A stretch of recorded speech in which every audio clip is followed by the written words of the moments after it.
guys, and welcome back to the Crawl Room. We're here once again in this wonderful ranty room for all things Formula One. Wow, we've had an exciting Russian Grand Prix for the first time in Formula One's history. Russia has delivered the goods. Unbelievable stuff. What a topsy-turvy race that was. We thought that Red Bull were winning, then it were Mercedes' advantage, then it looked like McLaren were going to absolutely romp and stomp everyone. And it just didn't work out, did it? It just didn't work out for the majority of the field, and then someone that were nowhere near the point suddenly got into... Unbelievable. Unbelievable stuff. So we're going to try and go through all of that and analyse their race results and where they finished and try and round up and assume how their race went. But it's going to be a mad one. So if I get anything wrong, I'll apologise in advance, but God, that was a lot to keep up with. So if you've never seen this series before, I award the drivers all the way up to 10 points if they have a particularly good weekend, and I can go all the way down to 0 if they have a particularly bad one. Don't forget though, I can award bonus points for an extra special race, and I can award minus points for an extra special race for all the wrong reasons. So we're going to kick things off with the race winner, Lewis Hamilton, and I think he's thinking he's got his lucky stars this weekend, because it wasn't looking good for him, was it? Qualifying. Bearing in mind, we're at a circuit here where Mercedes should dominate. It should have been an easy 1-2 for Mercedes on qualifying. Should have been a Mercedes 1-2 off the line and then winning the race. But it didn't happen like that, did it? Because Hamilton caught the wall on pit entry in the Q3 session as they were going from intermediates to dry tyres. That impeded his teammate Bottas as well, because they needed to try and get a front wing on Hamilton as well as check for suspension damage. So that meant instead of getting 2 runs on the new fresh soft rubber tyres, the slick tyres, they only had 1 run. Neither of them could get temperature into the tyres. Hamilton then had another spin and a slight touch with the wall as well at the end of qualifying. Ultimately, P4, he should count his lucky stars there and then, because he could have been further down the field, had more drivers hooked up their soft tyre run at the end, but they didn't. It was just the 3 of them. So we got Norris, Sainz and Russell. What a mad top 3 that was. And Hamilton lining up in P4. Then the race start comes. It doesn't get a great start. Ricardo jumps him initially. Then we get Stroll through. Then we get Alonso through. And he's down to 7th. And you're like, wow, this has not gone well.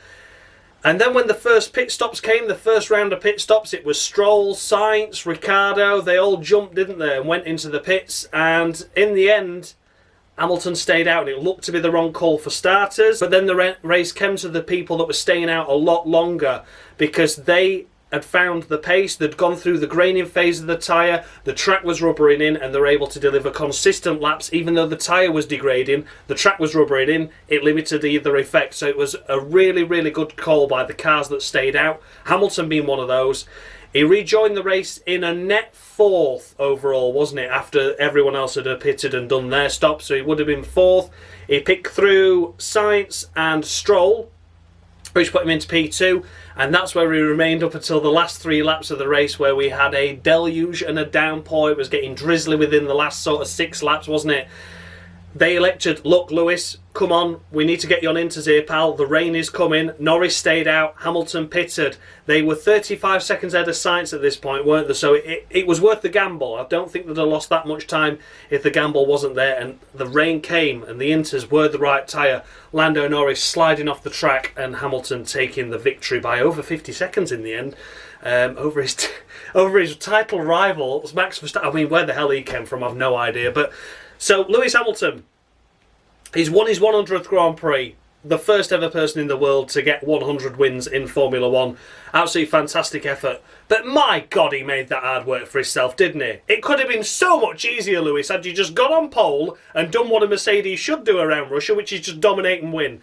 But you made it hard work for yourself. But not to take anything away from that, to keep it on the road in those final few laps on the wet track with the slick tyres, and then pitting for the inters and keeping the temperature in those. Unbelievable stuff. So it's going to be 8 points to Lewis Hamilton this time around. I've got to be cruel there, and I've got to be cruel based on qualifying and that start. That's where I'm getting cruel. Qualifying was poor, off the line was poor. The strategy really helped Hamilton get back into the podium positions, and then ultimately it was his driving that got him the win. So that's why he's getting 8 points this weekend.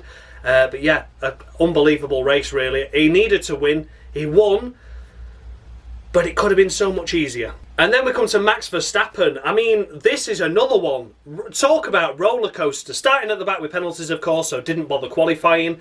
Then we found out that Leclerc was taking penalties, Latifi was taking penalties, Bottas decided they were going to take penalties. Of course, the Mercedes playing the team game and trying to get Bottas to hold up Max or to compromise Max's race in some way. And then just for good measure, Antonio Giovinazzi decided he was going to have a gearbox penalty as well. So Max was starting 20th, he got 3 quick cars around him, did a blinding start off the line, made up a lot, not as good as Charles, admittedly, not as good as Charles, but he drove fantastically well, picking him off one by one, and within the first 6 to 7 laps he was up to P13, P12 area, doing very, very well on the cusp of the points.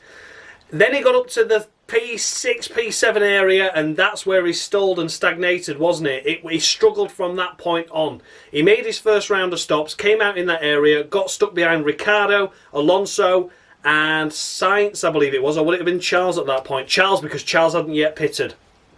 Got stuck behind that train, was unable to capitalise because he'd done that fantastically well. It was only 5 seconds behind Hamilton before the pit stops. Hamilton and Max pitted at the same time, despite being on a different tyre compound. So they were trying to say, look, we're on the same strategy as you now, but those cars in between Hamilton and Max made all the difference in Max staying back there and Hamilton being able to charge forward. So Max, it looked like it was going to be P7 at very best. He got overtaken by Alonso after Alonso's late round of pit stops. Charles was coming in at a rate of knots, so he'd have probably dropped down to P8 in fairness. It wasn't looking good. And then the rain came. He was one of the first to stop for intermediate tyres, and it paid dividends for him. And to be honest, I don't know who pitted when from this moment in time for the Inters, but he ended up second. And I'm pretty sure when he pitted with the likes of Ricardo, Stroll, Alonso, so I don't know how he got ahead of them. It must have been in the stops. It must have been in the stops or very early, people finding the grip and the traction round the first couple of corners. Crazy anyway. So ultimately, it's finished P2 from P20, and it didn't look like that was going to happen. It's going to be 7 points to Max Verstappen. Again, fantastic start. You couldn't do anything about qualifying. You were at the back anyway. But yeah, fantastic start. A good second stint to the race, but then after the pit stops, you were nowhere. You're using those medium tyres up too far aggressively, too much. You were using them up too much too soon, and you were going to be P8 at best, while maybe Hamilton would have finished second and not quite got Norris. So it could have been a lot more damaging in the points this weekend, but thankfully it wasn't. But I'm not going to praise you for the fact that you managed to get the luck with the weather, because that's all part of the team call, the strategy call, etc. So it's going to be a solid 7 to Max, because it was frustrating to see him stuck in traffic that he was much faster than. Hopefully the new regulations, of course, next year will sort that out. But yeah, I just wanted to go a bit in depth there with Max, because yeah, it was phenomenal on paper, 20th P2.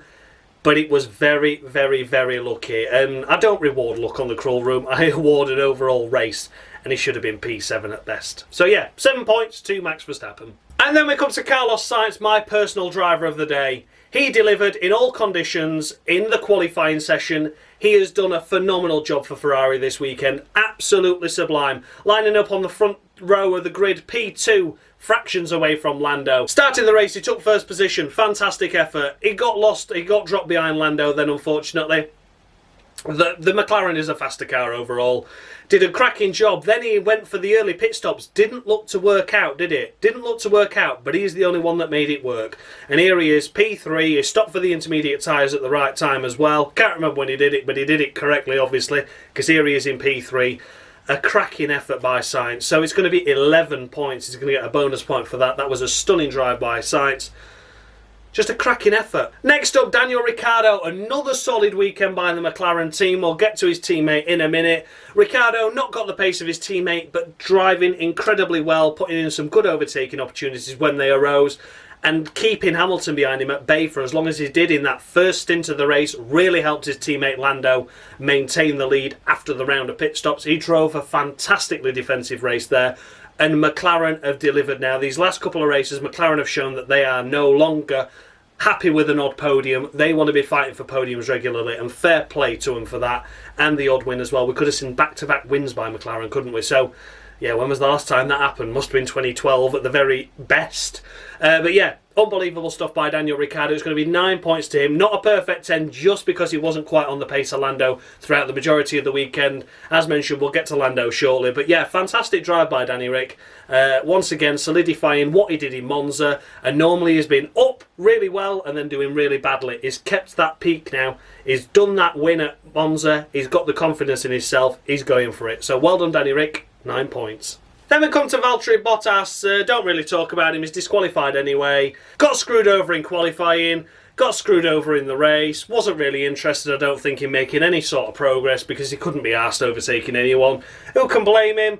And then he ended up P5 as a result of pitting for the Inter. So there you go. But yeah, disqualified anyway. We don't really talk about Bottas. And yeah, I bet he's disappointed just as much as everyone else is that he couldn't show what he was capable of this weekend, but there you go. And then we come to Fernando Alonso, another top drive by the Alpine driver. Fernando Alonso keeping Max at bay, keeping Lewis at bay for a little bit as well. Drove fantastically well once again, delivering the points. He was solid. He was in the P6 area before the Inter stop. He was P6 after the Inter stop, so he drove fantastically well to maintain his position. And it's going to be 10 points to Fernando Alonso. That was stunning. I really enjoyed watching his racing. His racecraft was good when we saw him. Not that we saw much of him, but when we did, he was doing really good, keeping faster cars behind him for a good length of time and ultimately delivering the goods once again. So well done, Fernando. Fantastic drive. Fantastic. Fully earning a 10 points. He's proven me wrong this season. He had a couple of races to get going. He's got going. Fair play. And then it's time for Lando Norris. Goodbye, my friend. It's hard to die when all the birds are singing in the sky. We had joy, we had fun, we had seasons at the fronts, but I had a little spin when it got too feckin' wet. Unfortunately for Lando Norris, no, I don't want Inters. Oh, how he regrets that call so much now. But I want to say, you know, he had to go for it. It was 35 plus seconds ahead of Sainz in third. Hamilton had pitted for Inters. He had to go for it, didn't he? So yeah, Lando, bit of experience there, leading your first ever race, driving sublime up until that point. Absolutely the man of the match for me up until that moment, but unfortunately just didn't listen to your team. Maybe the team weren't assertive enough, telling him, look, the rain is going to come, you need to pit. He was asking Lando, do you want Inters? And he said no. So it was a question, and Lando responded with the wrong answer, unfortunately. Maybe the team should have been more forceful, but yeah, Lando's P7 on here at the moment. He'll probably drop maybe 5-second time penalty, which will put him behind Raikkonen if he does, for crossing the white line on pit entry. But that doesn't matter to me. That doesn't matter at all, really. It's going to be 7 points for his race weekend, his pole position. He drove phenomenally, but he didn't win.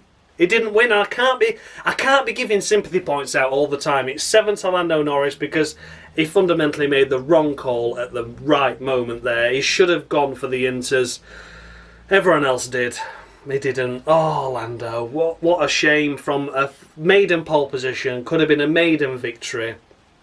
So near yet so far. Whatever penalty for crossing the white line on pit entry will be. I'm not affecting that in the scores. And yeah, just 7 points to Lando. What a shame. But keep your head up. Keep your head up. McLaren have got pace now. Podiums on a regular basis. Let's do this, Lando. We've got 8 rounds left to go, or 7 rounds left to go, whatever it is. It's crazy. We've got enough time for you to get your maiden win this season, so go for it, buddy. And next up, it's the returnee, Kimi Raikkonen. P8, maybe get to P7 was a result of penalties if Lando gets any. We don't know yet.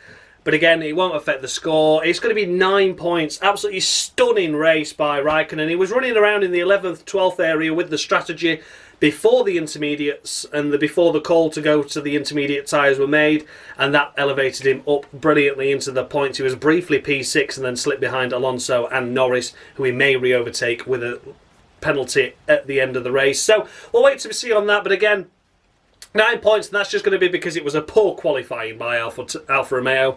Absolutely terrible qualifying. But the Raikkonen back after 2 weekends away. Cubits are doing a solid standing job. And here he is picking up 8th place and 4 points, maybe more. We'll wait to be seen. But a good boost to the Alfa Romeo team after not scoring points for so long and being miles and miles and miles behind Williams in the Constructors. They've gained a little bit back now. It's too much, it's too late. But at least it gaps them further ahead of Haas, just in case there's a crazy race where Haas can somehow capitalise. You never know, do you? So there we go. 9 points to Kimi Raikkonen. And then we come to Sergio Perez. I was toying with the Palmer of a week here with him, to be honest. He's down in 9th, but to be honest, I don't know why he ended up 9th. I'm sure he stopped for Inters at the right time. And I'm sure he was running around in 5th after he came out of the stops, but I might be wrong, I can't remember.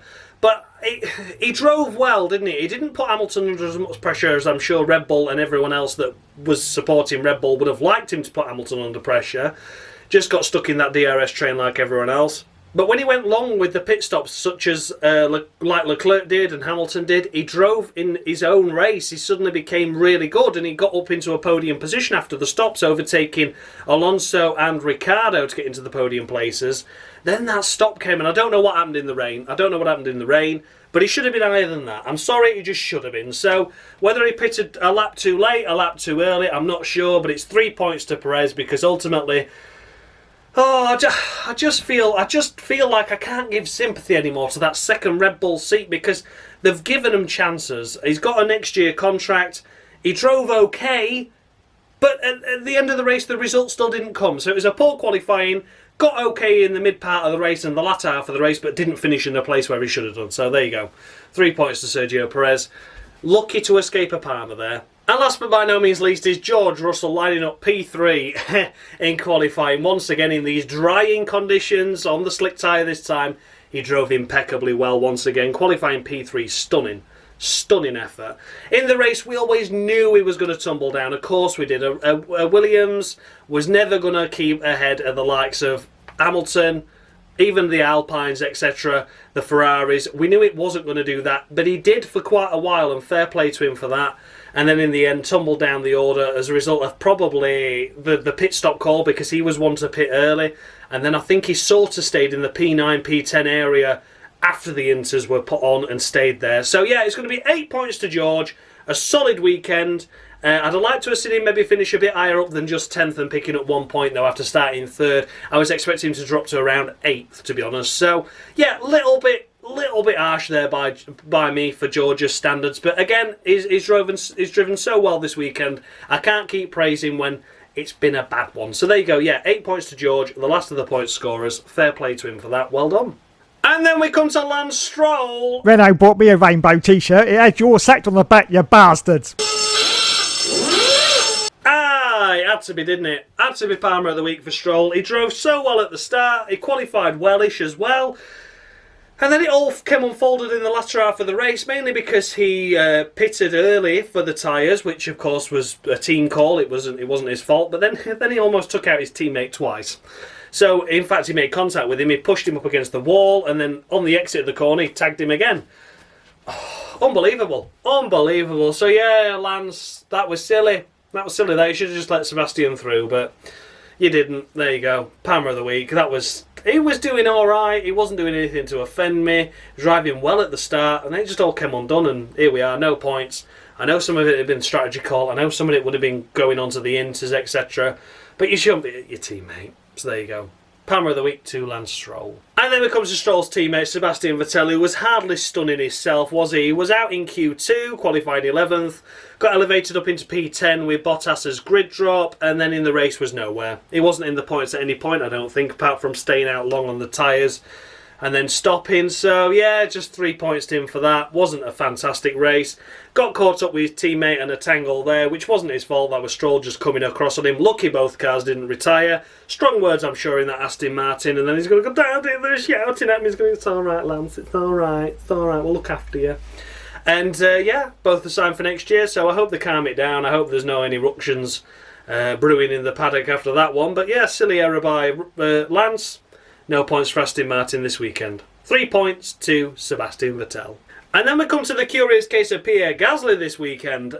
P nowhere, really, throughout most of that, I'm afraid. Probably the pit strategy didn't help either, but he didn't qualify particularly well. He qualified in 12th and elevated to 11th, then finished 13th. So, nothing stunning. I think after he'd done the first round of pit stops, though, I don't think he was ever running the points again after that. So, yeah, unfortunate by Gasly's standards. Maybe the AlphaTauri just not capable this weekend. Maybe not the circuit suited to the car. So overall, it's going to be 5 points, middle of the road to Gasly. Couldn't really see what he was capable of. I'm sure he could have delivered more. yeah, just a shame really that had to happen. And then Esteban O'Connor is up next in 14th position, and another Lone Ranger, I'm afraid. Nowhere, not really delivering much. He was scraping and dicking around in the final points paying positions, wasn't he? Around that 10th, 11th area, just before the rain came, and it looked like he'd maybe tried to chance it by staying out as opposed to pitting. And here he is down in 14th. Didn't work out for him. It's going to be 4 points to him for that. Yeah, ever since he signed that Alpine contract, he's not really done well apart from Hungary, has he? So, yeah, he's been really outperformed by his teammate on more than one occasion now since signing that contract. Just a great shame, really. One of those things. But yeah, 4 points to Ocon. Just a no man's racing, a no man's land. Didn't really do much. There he was. And then we come to Sha-la-la. It's Sha-la-la, and he sha-la-la'd his way up the field and then back down it again. What a shame by Charles. He's one that chanced it and not pitting and stayed out on the slick tyres at the end there. Unfortunately, though, he undid what was going to be a really promising race. Made a lightning start off the line. I think he was up to P12, P13 after the first couple of laps. Then stayed there for a while. He started stalling in the dirty air of the cars ahead and couldn't quite get DRS train on the others. But then the pit strategy worked in his favour. He was running around in third for a long, long time. Pitted, came out in the points of the latter half. He was like 11th, 10th, wasn't he? Then was picking them off one by one. He was getting past Raikkonen, he was getting past Ocon, he was going to get past Max Verstappen as well. And then the rain came, he elected to stay out, a bit like what Norris did, and then slid off the track and then had to engage reverse and then try and find his way to the pit lane, and that was that. So big shame for Charles. What was a really good start and what was a really good race came undone, unfortunately, in that latter half of the race. So it's going to be 6 points to Charles for that. Big shame. Deserves much more, but again, I can't do sympathy all the time, and Charles has had a cracking season this season, but ultimately Sainz made the right call, was on the podium. Charles could have been in the top 5 if he'd have made the right call at the right time there, so yeah, big shame for them. And next up, it's Antonio Giovinazzi, the Italian stallion once again. I help the environment now. I pick up the litter at Costco, you bastard. And it has to be Palmer of the Week to Giovinazzi as well. Crashing, spinning, doing all sorts except doing well. Crashing FP2, was it? Big heavy damage on the rear wing of the car there. Had to take a 5-place grid drop penalty as a result of that, which was unfortunate. And then, yeah, what did he do from there? Didn't do much, did he? He had a spinning qualifying, was out in Q1 behind Mick Schumacher, and then was nowhere in the race at any point at all. At any point, he was never in the points. He was always P14 or lower. So yeah, very poor showing by Giovinazzi this weekend. They said they were going to give him 3 races at Spa to prove himself. Well, Spa didn't happen. And then, of course, we've had Monza, the Dutch Grand Prix, and here since then. So if you count those 3 races, I think he's gone, unfortunately, to keep that seat. That was a poor weekend this weekend by Giovinazzi, considering Raikkonen's had 2 race weekends away as well and delivered a good result. Nowhere, lots of damage to the car, plenty of spins. Just Palmer of the Week. And next up is Yuki Sunoda. Even my dad could drive better than me and he was bloody useless. And again, it can be nothing other than Palmer of the Week to Sunoda. Once again, failing to deliver. The only good thing and the only praise I can give him was he got out of Q1. But the Alfa Romeos were that crap. He was always going to get out of Q1. So yeah, out in Q1 in tricky conditions, fantastic. In Q2 was lining up last. Well, he lined up 14th, didn't he, because Latifi didn't do a run. Yeah, so he was 13th. He lined up 12th on the grid as a result of penalties and everything. And then the race just fell backwards. I don't know what happened to the start of him, but he was 20th after the first lap. Picked his way past Mick Schumacher, who must have had trouble as well. Then got stuck behind Latifi, Giovinazzi and Mazispin for a while, and then just stayed down there. So yeah, Palmer of the Week to Sunoda. Poor race once again. Big shame. And then of course we come to Nikita Mazispin, who we don't really score, we don't really talk about, but it was quite apt that Schumacher had to retire this race just so Nikita could finish ahead of him. But yeah, Dan has his own fun with him in the scoreboard, which will be coming up shortly. And yeah, look forward to that, because we've got You Spin Me Right Round Baby currently going on. He put some other things on as well, so plenty to look forward to and laugh at there. Just in a few moments for Nikita Mazispin. And next up, Nicholas Latifi, disqualified on the cruel room anyway. It was a tough weekend for him this weekend. Electing not to go out in Q2 because they were taking engine penalties, so that was unfortunate. And then in the race, couldn't get it together, didn't have the pace of the car to be able to get through from the back, to be fair to him. And then in the race, he had a late spin at the end, which everyone missed. But yeah, his onboard camera revealed that he had a late spin and crashed into the wall, and there was stationary yellows at a corner for the rest of the race. So God knows what happened there, but there you go. Disqualified on the crawl room anyway, but a tough race weekend for Latifi. Could have been more without that penalty. And then officially the only classified retire, although as mentioned, Latifi did spin out and have a slight crash. It was Mick Schumacher. His engineer came over the radio and went, "I'm sorry, Mick, we're going to have to retire the car. The problem's getting worse." And he went, "Okay, yeah." And retired into the car, shook everyone's hands like an absolute legend. He didn't know the cameras were on him, and that's what makes him a genuinely nice guy. He's out of the race, he's there shaking all his mechanics' hands. Like I say, he didn't know the cameras was on him. He was just being a courteous, polite gentleman that he is. And yeah, looking forward to seeing how he gets on next year with the much improved Haas, we hope. But yeah, just a middle of the road, 5 points this time around for Mick Schumacher. Couldn't judge his race based on a retirement. That's the rules. So there you go, guys. That was the runners and riders of the Russian Grand Prix. Let me know your thoughts and feedback down below. Did I score any drivers too high? Any too low? The crawl room results are on the screen now, and feel free to check those out. See where your favourite driver is. Any climbers, any fallers. And yeah, what a crazy race that was. And as always, thank you so much to Dan Mushy Gaming for providing me with these points. Without him, this series will be more pointless than it already is. And who can forget, of course, Dave, F1 Games PlayStation, for providing me with the joyous Jolie off Palmer skits that you all know and love. Massive thanks to you, Dave. You're an absolute legend. So thanks a lot for watching, guys. And as always, I'll see you all next time around. Where is it? It's Turkey. I'm looking forward to Turkey. I love that circuit, and it provided an exciting race last time. So let's hope it can do the same. Although, I think we need a boring race just to calm down a little bit. Thanks a lot for watching, guys, and as always, much love.